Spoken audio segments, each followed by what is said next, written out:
in this episode. Guys, in this episode, we talk about BPOTT. What is BPOTT, Dave?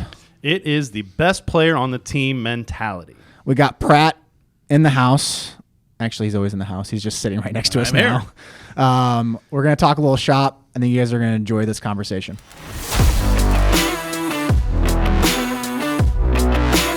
Pratte, there's no texting in class right now.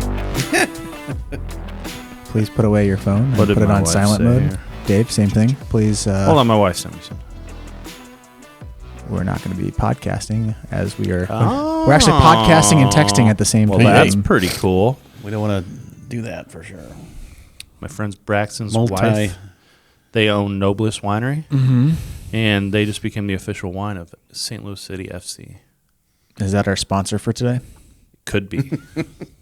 I'll get you a bottle. Drop that on the podcast. Give me a bottle, Megan. I do like me some red wine. Who's going to be winning the SEC this year? LSU, Jack. Yeah. Loaded. Talking baseball? Yeah. Loaded. They got Tommy Tanks and Christian Little. I think there's going to be someone who comes out of the blue, like a Mizzou? Well, how about the freaking reigning national champs? How are they not in the picture? They lost everybody, didn't they? I don't know. They reload. How do you lose? The whole portal is designed for them to win.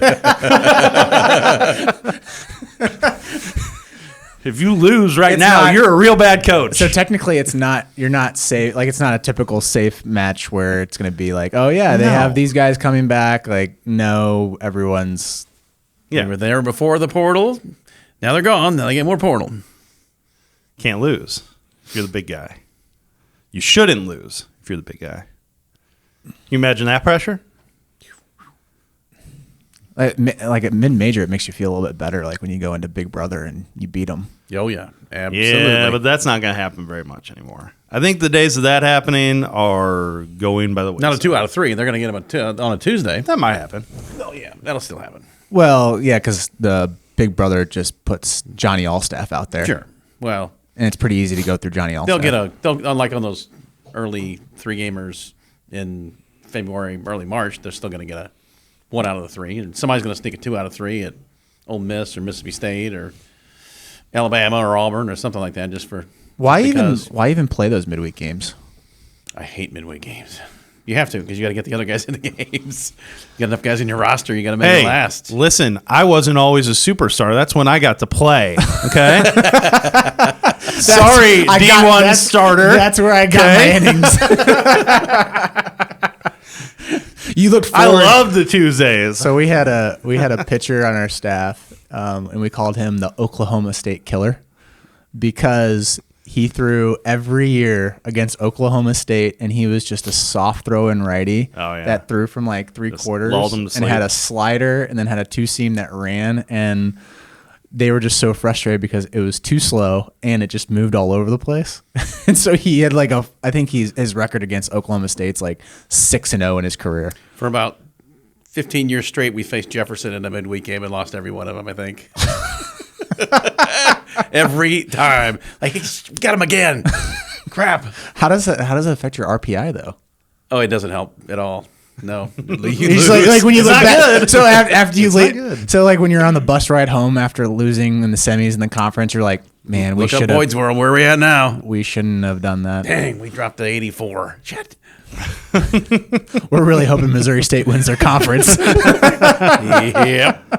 Which was complete opposite our year because you beat us twice down at our place and at Columbia, and then you end up winning the conference, and that's why we got in. Yeah.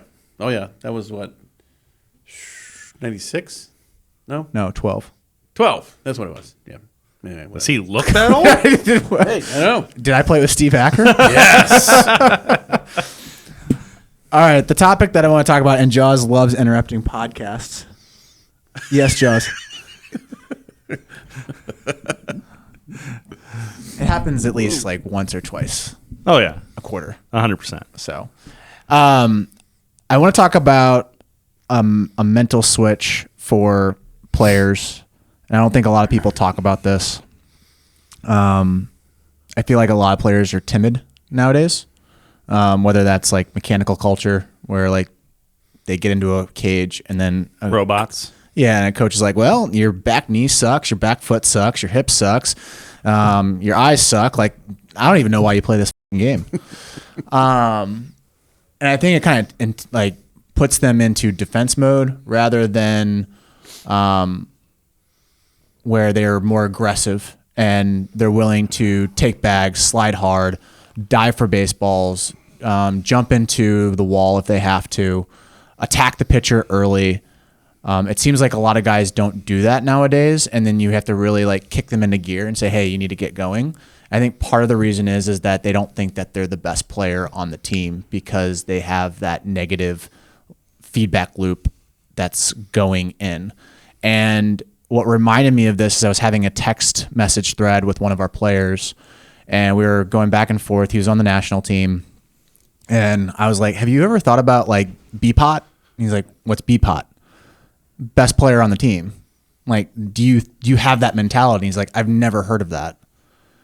He's like, but I don't want to be boisterous. I don't want to be someone that thinks too highly of myself. And I said, well, yeah, it's a give and take. You have to have a little bit more of bravado to you, and that bravado it's a double-edged sword, and it can slice you up, or you can use that sword and actually slay some dragons.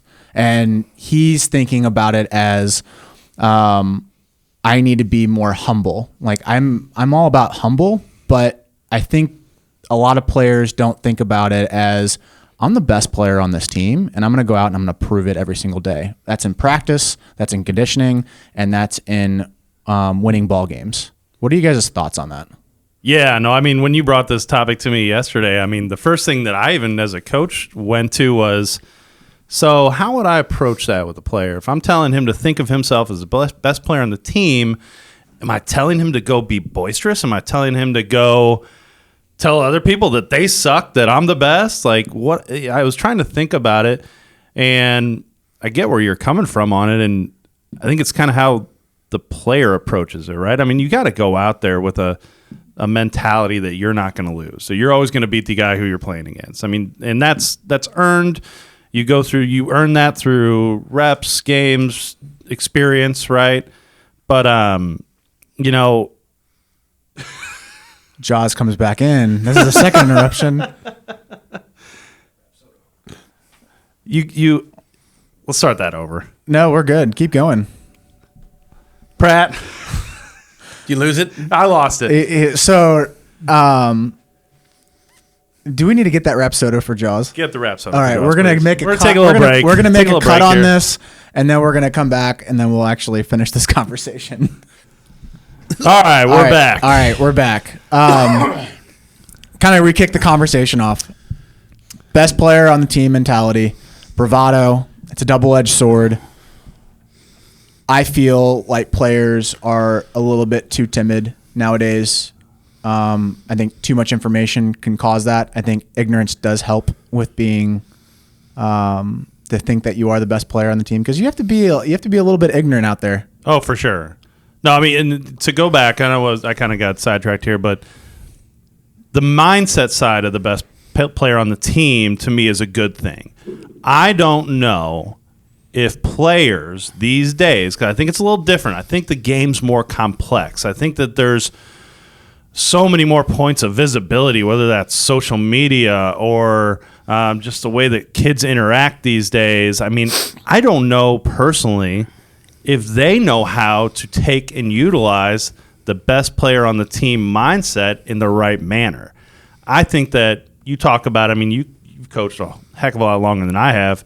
You got guys back in the early 2000s that you coached. If you were to try to establish that type of a mindset, I think you don't have to worry about them taking it the wrong way.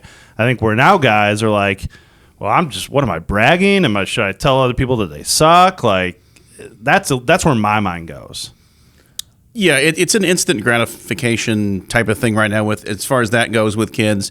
I'm a little bit different. I think I come from the old school part of growing up with coaches that were still in the realm of yelling, motivating, They weren't exactly there to pat you on the back by any means. And you had to be tough. You had to have thick skin. I played for a lot of high school coaches, college coaches that were like that. And I think that made me better. But it's a different time. It's a different deal. I love I want to be the best player on the team mentality. That's awesome. But there's also needs to be a slice of reality, too, that needs to come with that. I understand that I want to be the best. So today, this week, my goal or my job is to be the best pinch hitter ever. And I want to be the best pinch hitter on the team. Now, that doesn't say that can change in a week, because we used to tell our players all the time, if you don't like your role, change it. If you want to be the best player on the team, you change it. You work hard to be the best player on the team as far as the results and the physical part of it. But if you got a number of 30-some-odd guys thinking that direction, which, unfortunately we've been around a lot of guys in those early 2000s with Missouri and the way things were going, that's what we were. We had a lot of guys that thought they were the best, believed that they were the best, and things started to roll. And you saw the results as far as the wins and the losses part of it, but also, too, in life. I mean, those guys are just tough as nails. And I go to bat with those guys. They weren't the best skilled by any means compared to other teams we played. But give me those 30 dudes, man. We're going to go after them. We're going to slice you up. That was the fun part. I think about boxing, like old school boxing, like Muhammad Ali, Joe Frazier. You're starting to get a little bit of sense of it with like what the influencers are doing. I don't think it's like real boxing, in my opinion. Like, yeah, Jake Paul can throw a punch, but like, I wonder what he would do against like the all-time greats. But like those all-time greats, they thought that they were the best before they actually stepped into the ring. Yeah. And I'm watching Netflix documentary with number one tennis player, like the top 150 tennis players. It's called Breakpoint. Or Point Break. I always mess up the name. We were having this conversation. Yeah, Breakpoint, I was like Breakpoint. And like, what was it? Point Break. So it's the 80s. That was film? the movie. Yeah, it's not the 80s film, but the mentality that these tennis players have, like Rafael Nadal knows that he's going to win when he steps into that court, and he has that intimidation factor jumping in. And yeah, you see him when he's at the later end of his career, but if they did some flashbacks to early in his career, and he still had that bravado. And these young tennis players, the one you can tell before the actual start of they did the French Open and then they did the Australian Open, and the ones that were very like not cocky, but they had the confidence going in and be like, yeah, I'm gonna go in there, I'm gonna own this person. They ended up winning. To me, the biggest thing is perception is reality, and we made it a goal. I know I did with especially our positional players. We wanted to win batting practice. Mm-hmm. We wanted to win infield, win everything. Yeah. You wanted to win getting after it and set the tone type of thing. It's mind over matter. It really is. Again, you can be you gotta have some skill, obviously, but mental stuff overcomes a lot of different challenges when you get to the point of having a group of guys come together for a goal at the end of the year or at that weekend or that game or that pitch or whatever it is. Again, perception is reality. If you believe that you're going to do it, more times than not, you're going to do it unless you're just overmatched physically. It happens. That's the fun part of sports. It's the fun part of the reality of sports is you don't have to be the best to end up, 10-0 or whatever the record might be, or whatever the championship at the end of the year. That's the fun part. You're gonna have the ups and downs, and the ebbs and flows, but if you believe that you're gonna do it, more times than not, you do it. And it was funny throughout my playing career and throughout my coaching career. You run across athletes that just, no matter who they're playing against, it could be a college team, and I could say, "Hey, Nick, we're playing against the St. Louis Cardinals today." And he'd be like, "That's cool. Let's go. We'll win. I don't care doesn't matter." And they just have that. It's almost blissful ignorance to a fault, but it's like that's how I played. But it's legitimately that they have that era of confidence in their own abilities and in their own team, and that no matter what, that situation is going to come out in their favor. I mean, I don't know if that's inherently installed in those athletes or earned, or maybe a little bit of a mixture of both, which I personally believe it is. And that's where I think you can get that mentality built up from a young person standpoint. Again, I think the young player and the young athlete these days has just so much information thrown in front of them to tell them that they aren't that athlete, to tell them that they aren't that type of guy, to tell them that their team, because they're going up against the whole ranking system that we deal with, because their team's going up against some dudes that have, 10 D1 commits and they're ranked in the top 20 of perfect game, that all of a sudden they've lost before they've ever stepped on the field. I like doing this test with a lot of players. I'll say, hey, did you see like whatever the player is at the time, Max Clark video? Did you see Drew Jones video? I have not yet had a player come up to me and get really mad at me and say, why do you keep on talking about this guy? He's not even that good. Like, why are we talking about him? I don't have that player. Where like back in my day, right, when we have a mutual friend and he ended up going to your school. I ended up getting pissed off that he was going to your school. And I was like, I'm going to make that a really bad decision. And so like my goal playing was to beat you guys, but then you guys end up beating us. But like that was the mentality, and that's what ended up getting me to Division I. I've had so many players, coaches say like, "You're not a Division I player. You're not that guy." I wish there were more players out there and be like, "Yeah, I get it, Max Clark. Why is everyone talking about him? Like, it's not that big of a deal. I'm gonna go out and I'm gonna go beat him." I don't see that often anymore. I think that TikTok and Instagram, and they see these videos, it becomes like surreal, and they're like, oh, these are like Major League Baseball players. No, they're the same age as you. Like, why are we catering to that? Like, if I was playing right now, I would be like, that guy sucks. I'm gonna go prove that he's not that good. And it doesn't have to be a speaking thing. It doesn't have to be. You don't have to talk about it. That's the point. You don't have to do it. You don't have to. You can have it right here, right in your heart, right in your head, right here. This is where it gets after it. And you can go out there and you can see as a coach and as a player, you can look over there and go, oh, that dude's getting after it. I got to go. Or that dude's going to run me over. Just the way he does things. Just the way you take ground balls in infield. The way you throw the ball around the horn after a strikeout. You can tell with teams they have it or don't. Well, it's real simple. Unless they're just astronomically, physically, okay, yeah, you're really good. Those teams end up winning. That just like, oh, yeah, those guys are getting after it. Yeah, and that's the big thing, because we're verbalizing because it's a podcast, but Pratt never knew that. I just literally verbalized it right now. He had no idea. Even your friend and our mutual friend, he probably has no idea either. Yeah. I just verbalized it, right? But when I was playing, it was literally in my head and in my heart that I'm going to go out there and I'm going to make some head rolls. Like, I'm going to make sure that there's going to be some blood and I'm going to end up winning this game. Let me throw something at you guys, and I want to hear your take on this.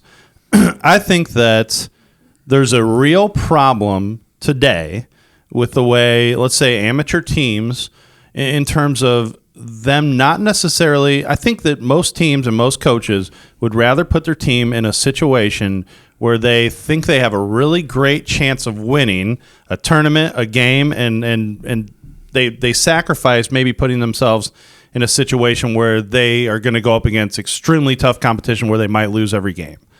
I think they prioritize the winning over the other side of things, which I think personally, you only get this type of confidence by going up against guys who are extremely good, who are probably better than you at some point. You kind of get your ass kicked, you learn about it, and you go get better so that the next time you face some guy like that, now you compete better. And then you do that over and over and over, and now that appearance of those types of athletes, the Max Clarks of the world, the top teams of the country, those guys are just, who cares?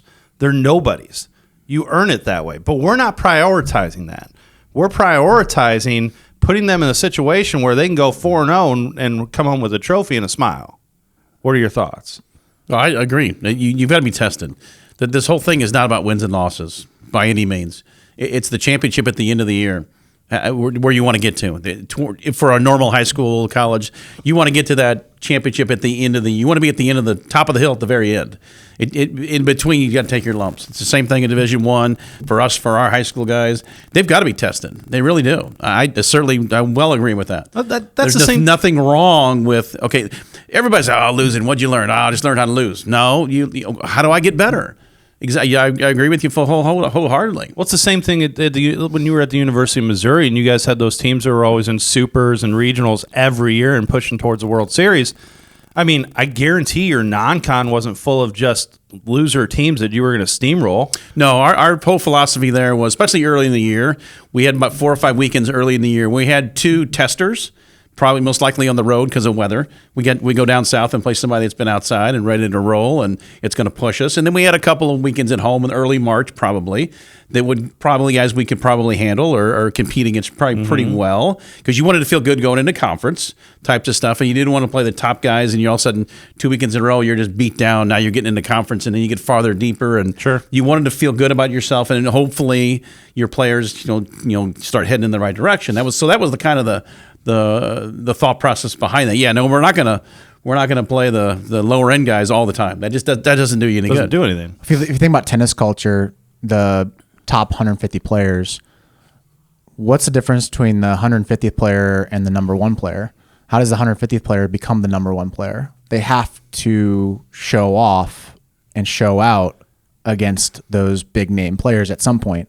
So moving away and not being ready for that player and kind of just like, oh, I'm gonna get to the edges. I'm gonna play number 100, number 110. No, you want to try to jump and try to hit number 50, number 20, number 5, and then try to build yourself up so that you're able to get to that number one. Where I think nowadays, especially in baseball culture, especially in youth baseball, they go to the edges and they don't want to go and try to test the boundaries of like, hey, where's Max Clark playing? I know we keep on saying his name, but where's Max Clark playing? I want to play against that guy. But they're so scared. That's the point I'm trying to make. And they might not come out and say it. No player's certainly going to say it. No coach is going to say it. But they are all fearful of going into that overmatched game, losing 20-0, and then what do? And I'm not saying you put I'm by no means saying you need to put your team in that situation day in, day out, like Coach Pratte said. You don't need to get your brains beaten. That's not going to do anything either. But there are points and times in young players' careers where they need to go see a different speed. There are levels to this game. There are levels to tennis. And the higher you get, the faster the game moves, and the harder it is to make quick decisions. And that's the separation of player, right? And you only get that confidence, that best player on the team mentality, that I'm going to beat anybody I take on the field, if you see that speed. You're going to run against someone that's going to be better than you. Why are we fearful of that? Yeah. Why are we? I mean, we're even fearful of like the social media post after the game, that they're going to literally light our handle up because we went in and got our ass kicked by this big time club. Who cares? Yeah. I think I've shared this story on the podcast, but I'll share it again. We were playing against the 18U Tigers, and my team was 16U, and I knew that these guys were ready. I knew that our team was ready because I was with them from their freshman year all the way up into the 16U year. We had some dudes, we had some guys that were getting some D1 looks already, and we're about to roll up against this 18U squad who had some commitments, and they had the best hitter in Division II baseball, ends up being the future best hitter in Division II baseball. And the parents ended up saying, we're not ready for this game. And they completely just derailed the player's thought process. And the parents, God love you. You're awesome. But you weren't in the battlegrounds in us training, us playing against these games. Like, you saw the games, but you weren't in like and tasting it and like actually seeing those guys' faces and talking with them. Like, their mentality was just right there. And then when we go into the first inning, I was like, all right, we're gonna have Drew go out there. He's gonna toss a gem, and then we're gonna get in the back half of our bullpen, and then we're gonna throw in probably Grotius or whoever. Mm-hmm. Well, what happened is that couple players started believing that they weren't ready, and Drew ended up getting into a jam in the first inning. He was 1 out away from getting out of the jam, so then our offense comes in, which is probably our best suit. I walk out there to talk him through it, and then our catcher comes up, and he's like, I don't even know why we're out here. We shouldn't be out here. And I look at him, and I didn't have a catcher to sub him out. And I just chew him up. I light him up, and I look at everyone's faces, and then you could tell which people were not ready for that big moment, which they could end up defining as like, hey, I can play with these guys. I can play Division I baseball. I can play Division II baseball. The ones that were like locked in, those were the ones that in the future ended up playing college baseball. And the ones that were like fearful and had that, oh my God, what are we going to do? they didn't play. It's funny how those big moments are the make and break, and like you don't realize that you're actually ready for that moment, and you should be preparing for that. That's what ends up getting you to being the best player on the team mentality. It all boils down to being comfortable with being uncomfortable. That's kind of been my motto with our guys over the years. As soon as you get comfortable, well, let's find something else. What makes you uncomfortable? What do you got to get better at? What do we got to do? Who do we have to challenge? Who do we have to compete against? Because as soon as you get comfortable, it's over with. You've got to find ways each and every day to be uncomfortable. That only gets you better. How are you going to get better? Are you going to be complacent to where you're at? Or are you going to, I got to tackle this next hill. I got to go get the next hill. I got to get the next guy. Nope, we'll get these guys the next weekend. Holy smokes, they're good. Yeah, let's go. Bring it on. But as soon as you got to be comfortable with being uncomfortable. It's one of my things I was trying to do over the years is make those guys and implore those guys to go, okay, who cares? We're playing the number one team this weekend. Let's go. Let's figure it out. Well, we may lose, but let's give it our best shot. To getting back to how are you going to be the best player on the team? How do you do that? Well, I got to be right now. This guy's the best player on the team. Well, I got to do this better to get over his hump. And again, one of the biggest things, one of the misconceptions on the lineups and who plays and what I want to be the best. The players make the lineups over the years. Mm-hmm. The players make the lineups. Okay, the coach writes it out. You're the player that shows me each practice day, those 4 days before that weekend, are you ready to go? It could change every week, could change every day. You make the lineup. The coach doesn't make the lineup. We watch practice. We watch games and go, all right, those guys are the guys right here. You don't like it? Get better. Find ways to get around what you need to get around and be uncomfortable with being comfortable or comfortable with being uncomfortable. That's a really good point. Like players do write the lineups. They do. And a lot of players think it's politics, but I mean, what's your definition of politics? I only got one at bat in that game. No, you had 20 at bats all week during practice, and you were terrible. Or you were good. That's why you're in the game. The best piece of advice that I got from my dad before going to college is treat your practice like games. And that served so well. And like guys would get so mad that I was going so hard at practice. But the guys that were mad were the ones that are sitting on the bench. Yeah, exactly. And one point that I also wanted to make is that like I always find this funny. The no name, but he's committed to X school, and then it like intimidates everyone on the team. They don't know the person's name. They have no idea what his background is. They might have some numbers on him, but they don't know how he competes. Yep. They just know like he has a 102 exit velo. He has a 93 mile an hour fastball. Well, it's all relative. Like, how do you? What's 93 really compared if you can go up there and you can see it and you can hit it? Like, I never understood that. Like, yeah, he throws 93. That's great. But there's also guys that throw 99. Wouldn't I want to go play against that 99 guy? Like 93, that's it. That's all you got. Seeing again, like just going back to your situation with you guys playing the older team or us playing one of the best teams in the country. Those players who were fearful were never taught the value of that situation. They just see that as a complete and utter loss and waste of their time. That's what they see it as. And because they see it that way, they're going to be the same player every year for the rest of their career. But that's what's worrisome is because how does that play out in the workforce? It translates right over. You'll. That's what's scary about that. It is because you're never put in that situation where it's going to be really, really, really hard. And that you're going to have to figure a way out. And no one's going to help you. It's on you. You have to figure your way out. And if you really want to look back at those types of situations, there are always takeaways. Okay, I just saw a fastball that I'd never seen before. Now the next time I see it, that's going to be a little slower. Maybe I'll get it that time. Maybe I'll work at it. Or now I know what I have to do to get to that. Now I know that speed of the game. Now I know that type of player. And it's like, wow, he pitched me this way. Or holy cow, that shortstop had such range. How did he do that? Like, you don't know until you know. And if you never put yourself in that situation, you're never going to know. Do you think I don't know where I want to go with this. Do you think that they can't view the positives in any like every situation has a positive? Do you think that it's a mentality? Taught that. I think there's a lot of repercussions that those guys focus on. Not necessarily what do I learn from this thing? What do I get out of this thing? What do I get out of this loss? What do I get out of this win? What do I get out of this the whole weekend? What do I take away from the whole weekend? There's obviously lessons that will be learned, but I think there's so many more repercussions these days because there's so much more information. There's so much more social media. I don't want to be that guy to be picked on. I don't want to look like a knucklehead when I kick the ball in the ninth inning, we lose the game.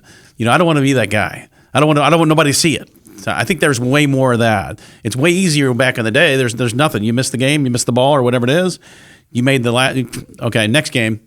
That was the next game mentality. That is true. You're not going to be on Snapchat blowing no way. up. All your friends aren't going to see this crazy bad moment. It doesn't show up in a newspaper back in the day. It doesn't happen.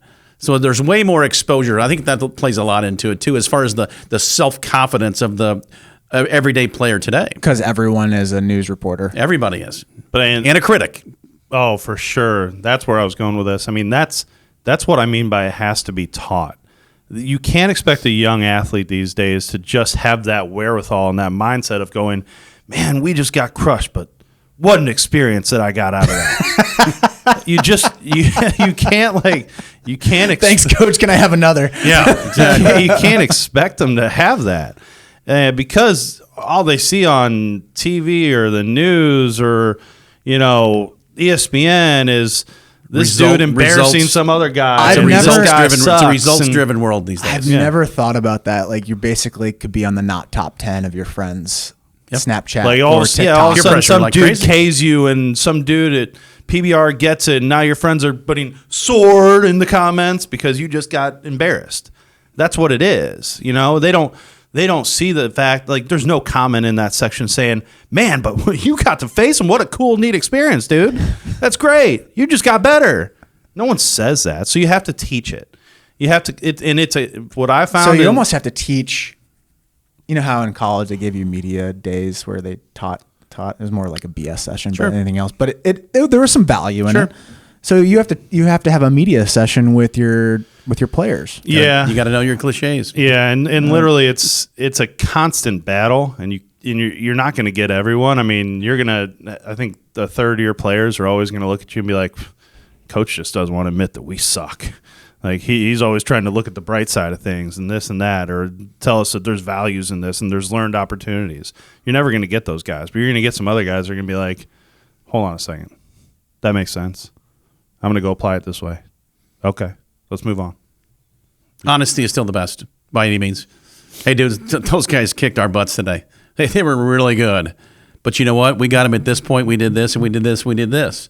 That's what we need to learn. But you know what? Hey, you just got to tip your hat. Tomorrow we get them again. But today they got us. You know what? They were good. They were better than we were today. Do you think players hear that? Oh, yeah, they hear it. But they want to listen to it, but they hear it. Most of them hear it.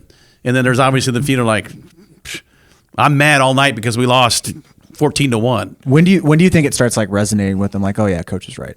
It takes a while. Mm-hmm. You got to, like you said, you got to go through those experiences. It may take a number of years before you get that, because especially in Little League, when you grow up, you play 1,000 games every summer, and you want to go 52-1. You want to get all the trophies. Well, for you guys, I used to have 1,000 trophies in my room. Mm-hmm. Yep. And I, a number of years ago, a long time ago, throw them all away. You're going, why am I keeping all these things? And it was like you're thinking that was a lot of fun. It's a lot of hardware that I don't really. What do we do? What do we? Whatever. I could care less about it. But it gets back to that results-driven world. Mm-hmm. Until you realize the ones that you lost, the ones you win, kind of equal themselves out. Then okay, here we go. I get that. Again, it takes a couple of years. It may take guys less than that. That's the tough part about coaching is when you say stuff like that and you know that it's the right thing and you know it's the honest thing. And then you see the faces of your players and it's blank and they look disappointed and they look sad and frustrated and mad and they feel like they've been kind of duped, or they feel like they're just not good enough. That's the hardest part about as a coach is being able to completely repeating it again if it happens again, or keep on staying positive. Because having 12 dudes look at you and just ensure disappointment and being like, man, we're not that good. But in all honesty, they've made progression, and it's I want you to still have that mentality, still go out there, still have that best player on the team mentality and go out there again. You just have to keep on believing in that. And just try. That's the worst part is like that and especially bad day. This game, because you play so many games. You can't do that in football. You can't do that maybe in basketball. But baseball, you play so many games. You have so many opportunities to learn from that and get back to that. It's a relative thing, obviously. I get it. But I think that's the beauty of our game. You lose one game at 10 o'clock, guess what? You're playing again at 12. What do you got to do next time to beat these guys? That's the fun part, because you can go, okay, let's go. That one's done. Mm-hmm. They were better. We need to get better at this. Let's go get the next person.